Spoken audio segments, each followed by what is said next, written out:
ભાવનગરમાં આવેલ ખેડૂતવાસમાં જૂની અદાવતને લઈને મારામારી સર્જાતા 2 લોકોને ઈજા પહોંચી હતી, જેની પ્રાપ્ત માહિતી મુજબ ખેડૂતવાસમાં છરી વડે હુમલો કરાતા પ્રકાશભાઈ રમેશભાઈ સોલંકી અને અમિતભાઈ ભરતભાઈ ચુડાસમાને ઈજા પહોંચતા સારવાર માટે સરટી હોસ્પિટલ ખાતે ખસેડવામાં આવ્યા હતા। હોસ્પિટલમાં ઈજાગ્રસ્તના ભાઈએ જણાવ્યું હતું કે અગાઉની બાબતે સમાધાન કરવા ગયા હતા ત્યારે છરી વડે હુમલો કરતા ઈજા પહોંચી હતી। મને આતા બગાડેલા છે જોને સ્ટેશન જોઈતા કહી દીધું જો ફોન આવ્યો છે મારા ભાઈનો તો કેસ કઢાવી દેજા ચાલો છે એના અંદર લઈ જઈએ।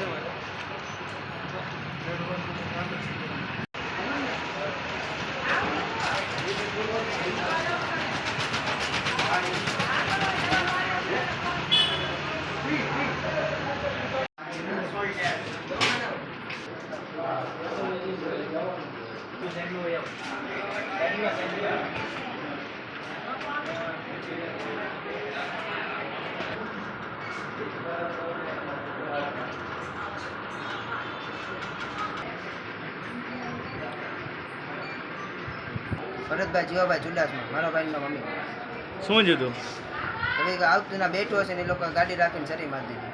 કોણે મારી છે એવું કંઈ જાણવું પકોને પકાના બાપા કારણ શું હતું?